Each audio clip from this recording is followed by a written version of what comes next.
This video assumes that you have mastered the basic rowing movements and control of the boat as taught in Go Rowing. Further, this discussion of better rowing technique is aimed at developing all attributes of the rower.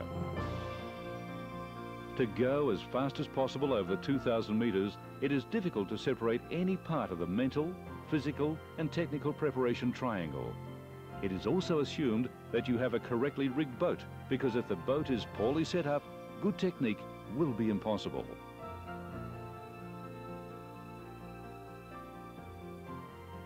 So what is rowing technique? Ultimately, we want to make the unit of rower and boat cover the distance from start to finish in the fastest possible time. Technique has an important part to play in making the rowing fast. This will not necessarily make the rowing look beautiful. There are different rowing styles amongst successful crews, but the basic mechanical principles are the same whether sweep rowing or sculling. The longer we row, the more force can be developed under the water. The shorter we row, the shorter the time we have to develop the force, and winning races by increasing the stroke rate has limitations.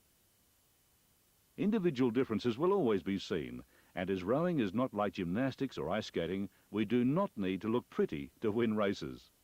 It is essential to maximise the rower's physiological performance into optimum boat performance. There is a need to limit the amount of change in both the vertical and horizontal direction. An up and down movement of the boat will influence the wetted surface area and have a detrimental effect on the run of the boat. Rowers must be placed in an optimum horizontal position so that there is the least amount of stern or bow dipping. Finally, there is a need to have all groups of muscles working in a smooth sequencing of power and relaxation, which will create a fluid rhythmic motion in the boat. This women's 8 is a good example of a natural rowing style with good length of stroke. The boat is propelled with the rower's weight suspended on the blade, which has been effectively locked in the water at the catch. The rowers try to lever the boat past this point of entry with minimal slippage of the blade in the water.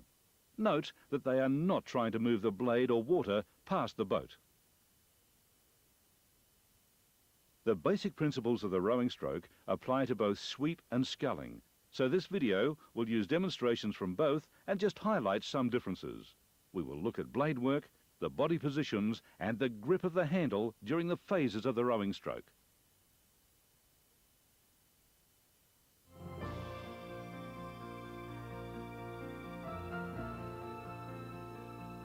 Let's start at the finish position, where the blade should be taken out of the water with as little disturbance as possible. See how the blade steps out of the hole that sits behind the blade in the water?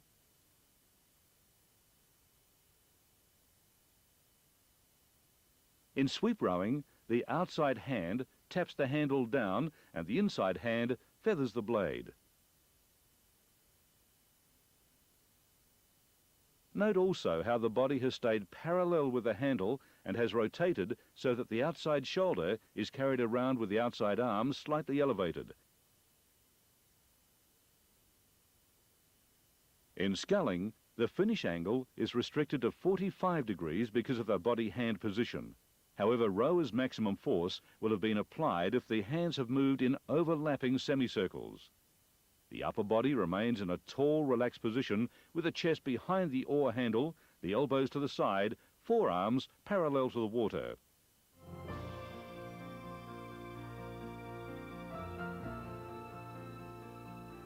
After the blade release, the body weight starts moving forward, and so the boat shifts in the other direction. Hence the boat speed increases as the blades come out of the water.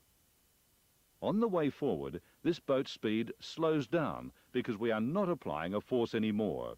The body weight is pushing down into the boat and there is increased resistance and friction on the boat. The hands move away and the body starts tilting, so it appears the stretched out hands will pull the upper body forward. The blade is carried with constant speed and height off the water. The body weight starts shifting from the back to the front of the seat, so we see the hands clearing away from the back, the body pivoting at the hips and the seat starting to move as the hands have cleared the knees. In sculling, the hands move through the crossover position with the left hand slightly higher and astern of the right. The thumbs must have good contact on the end of the handle. In sweep and sculling, the wrist should be flat and the handle should be held in the fingers and not the palm.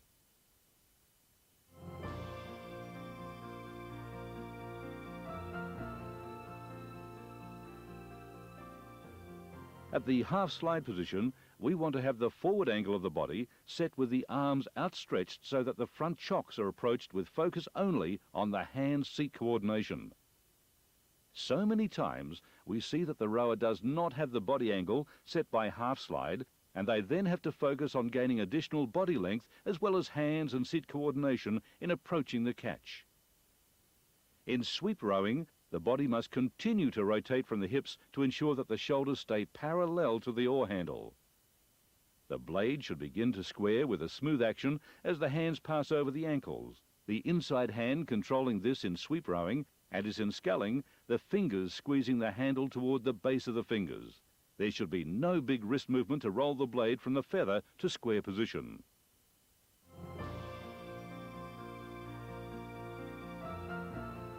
To have an efficient entry, we need to have the hands moving in a small semicircle action at the catch, with the seat moving back as the blade is connected to the water. The blade needs to enter the water efficiently without losing any length of stroke and ensure that there is good connection with correct blade depth. The sculler needs to arrive at the catch position in a good compressed position with shins almost vertical, a very natural relaxed body position, the arms stretched and relaxed, ready to lift the hands. Then, independently of the shoulders, the hands place the blade in the water. In sweep rowing, it is important to ensure that the body has rotated with the handle and that the outside shoulder has maintained good height. In both sweep rowing and sculling, this change of direction needs a high level of skill to be executed correctly.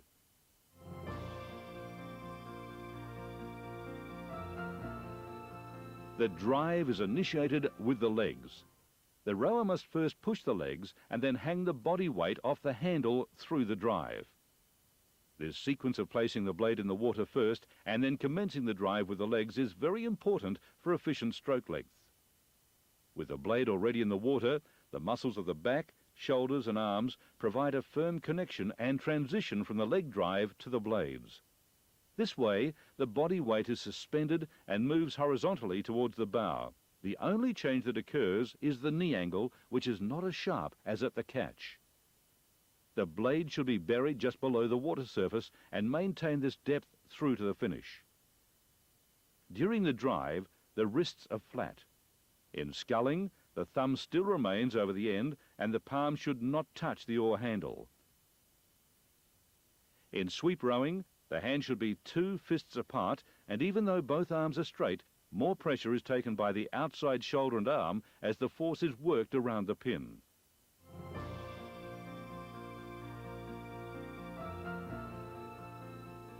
As the oar passes through the perpendicular, the most mechanically efficient part of the stroke, we want to have the knees almost down and the upper body pivoting at the hips so that the legs finish as the arms start working.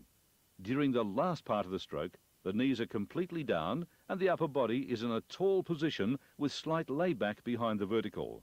With good support against the foot stretcher, the hands and shoulders are drawing the last centimetres of the drive.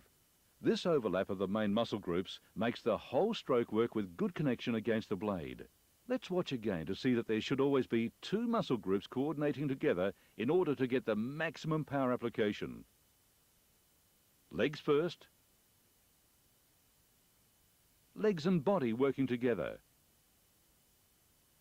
As the legs finish, the arms start working. The body stops and then the shoulders start squeezing. The arms finish with the shoulders.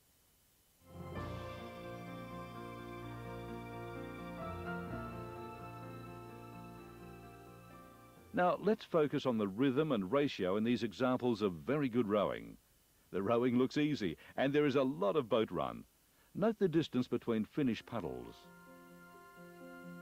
Crews that row well have a noticeable quietness and control of the motion of the boat, as well as a lot of time spent on the recovery that is synchronized with the speed of the boat. As a guide, crews should aim for a 1-to-2 ratio of the drive to recovery.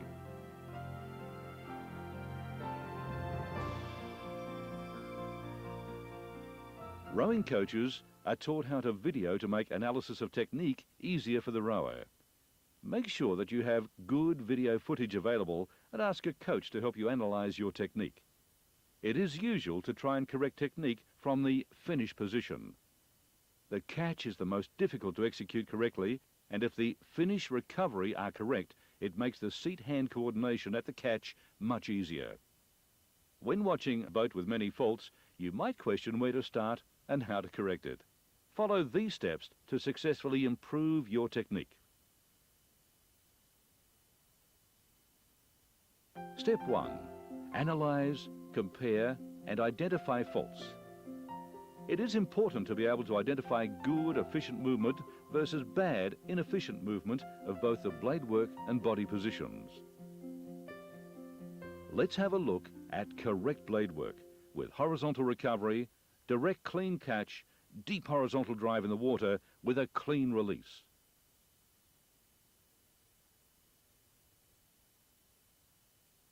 This blade work is very different. The blade is forced deeply into the water, which in effect makes the release very difficult. At the finish, the blade is no longer pushing the boat, but rather it is getting stuck in the water. Here are similar mistakes. The blade is too high before the catch and then too deep on the drive. This blade is squared too late and skies a little bit before the catch and then enters on an angle to the water. This is called missing water. These blades are ripping the water, the shallow white puddles indicating moving the water and not the boat.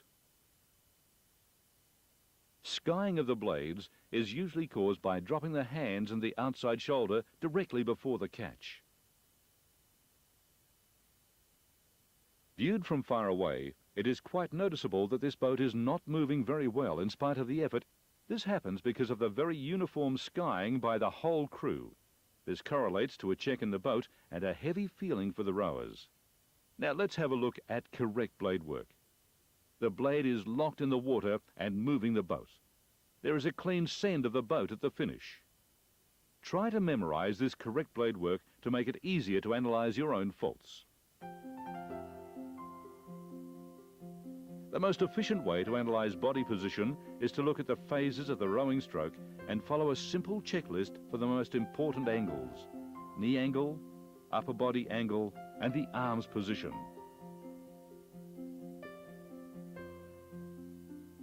Let's start from the crucial position in the middle of the recovery. As shown in part 1, when the seat is halfway up, the knee angle is not very sharp. The upper body is leaning forward, pivoting from the hips. The arms are already stretched and straight. At the catch position, the knee angle is very sharp.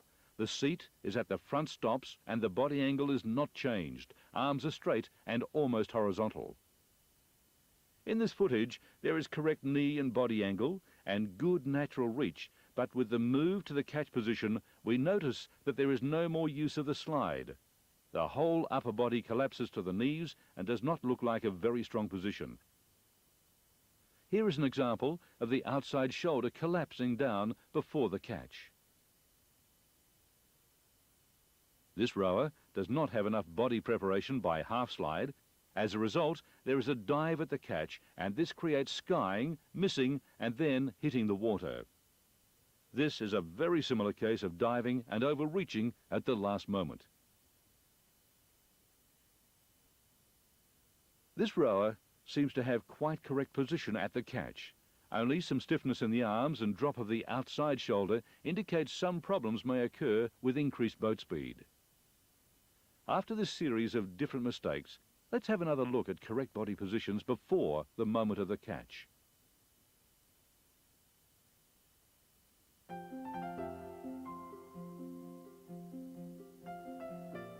The correct first part of the drive looks as follows.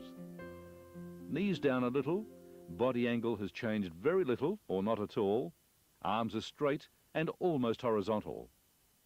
This very good hanging shows the body weight is suspended between the oar handle and the foot stretcher with all groups of muscles well connected. Here are the same principles applied to sweep rowing.